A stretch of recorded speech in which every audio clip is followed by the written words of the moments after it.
Social media पर हर मुद्दे को बड़े ही सतही ढंग से रखने के कई नुकसान हैं। एक तो ये कि तमाम बाकायदगी करने के बाद भी हम मसले को सही ढंग से समझ नहीं पाते, और दूसरा, नासमझी में हम उस प्रोपेगेंडा के संचालक हो जाते हैं जो किसी मकसद से सोशल मीडिया पर संस्थागत तरीके से चलाया जा रहा होता है। उदाहरण के तौर पर आप प्रधानमंत्री का बांग्लादेश दौरा ले लीजिए। क्या क्या नहीं चला सोशल मीडिया पर, दंगों के मसीहा, जहां पैर पड़ जाए वहीं दंगे हो जाए, वगैरह वगैरह। लेकिन बांग्लादेश में प्रधानमंत्री मोदी के दौरे के वक्त और उसके बाद जो कुछ भी हुआ, उसमें अब आतंकी एंगल सामने आ रहा है। नमस्कार, मैं हूं आदित्य और आप देख रहे हैं अनकट।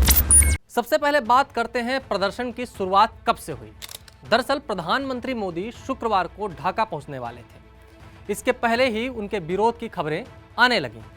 26 मार्च को जुमे की नमाज के बाद करीब 500 लोगों ने ढाका की बैतुल मुकर्रम मस्जिद के बाहर सड़क पर मोदी के दौरे के विरोध में जुलूस निकाला। ये लोग भारत विरोधी और मोदी विरोधी नारे भी लगा रहे थे। इन प्रदर्शनकारियों का ताल्लुक हिफाजत-ए-इस्लाम नाम के संगठन से था। कुछ इसी तरह के प्रदर्शन चटगांव और ब्राह्मणबाड़िया में भी हुए। इन प्रदर्शनों के दौरान पुलिस और प्रदर्शनकारियों के बीच हिंसक झड़प भी हुई। इसके अलावा बांग्लादेश के वामपंथी स्टूडेंट यूनियनों ने भी ढाका यूनिवर्सिटी के बाहर मोदी के विरोध में मार्च निकाला। इन स्टूडेंट्स ने बांग्लादेश के प्रधानमंत्री के खिलाफ भी नारेबाजी की।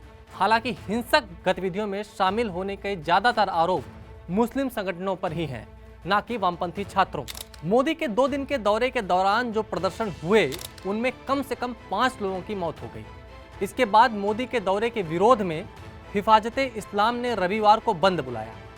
इस दौरान भी बांग्लादेश के कई शहरों में प्रदर्शन होते रहे। इन प्रदर्शनों में भी कई लोगों की जान गई। कुल 1 दर्जन लोगों की मौत हुई। बांग्लादेश की कमेटी टू प्रोटेक्ट जर्नलिज्म के मुताबिक रविवार को हुए प्रदर्शनों को कवर करने के दौरान कम से कम 17 पत्रकार भी घायल हुए। प्रदर्शन के दौरान कट्टर इस्लामिक गुटों ने हिंदू मंदिरों पर भी हमला किया। रविवार को पूर्वी बांग्लादेश में एक ट्रेन को भी आग के हवाले कर दिया गया। बांग्लादेशी अखबार द डेली स्टार के मुताबिक प्रदर्शनकारियों ने कम से कम 4 पुलिस थानों और 1 दर्जन से अधिक बसों में तोड़फोड़ करके उनमें आग लगा दी। एक मंदिर में तोड़फोड़ की गई। वहीं एक ट्रेन में भी प्रदर्शनकारियों ने हमला किया।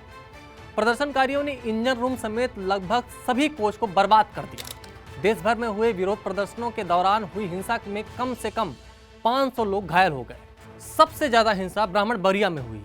अब तक जिन 12 लोगों की मौत हुई है, उनमें से 6 इसी जिले के हैं। ब्राह्मणबाड़िया में ही आगजनी की वारदात सबसे ज्यादा हुई। हिंसक भीड़ ने कई घरों को आग लगा दी। इलाके के काली मंदिर में घुसकर लूटपाट और तोड़फोड़ की गई। यहाँ के रेलवे स्टेशन को भी जला दिया गया। हिंसा के आरोप इस्लामिक संगठन हिफाजत-ए-इस्लाम पर लग रहे हैं।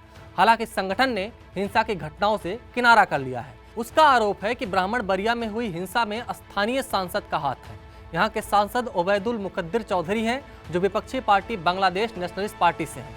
अपने ऊपर लगे आरोपों से चौधरी ने भी किनारा कर लिया है।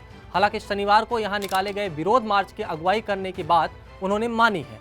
वहीं हिफाजत-ए-इस्लाम के 500 सदस्यों पर मामला दर्ज कर लिया गया है। विरोध करने वाले कट्टरपंथी मुस्लिम प्रदर्शनकारियों का आरोप है कि मोदी अल्पसंख्यक मुस्लिमों से भेदभाव करते रहे हैं। विरोध करने वाले NRC, CAA और गुजरात दंगों का हवाला दे रहे हैं। इनका कहना है कि मुजीब-उर-रहमान ने एक धर्मनिरपेक्ष राष्ट्र की परिकल्पना की थी। ऐसे में उनकी जन्मशती समारोह में मोदी को नहीं बुलाना चाहिए था।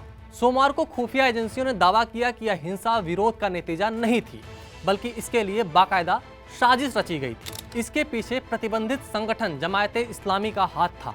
रिपोर्ट के मुताबिक पुलिस, मीडिया और सरकारी ऑफिसों पर बड़े पैमाने पर हमला की तैयारी की गई थी।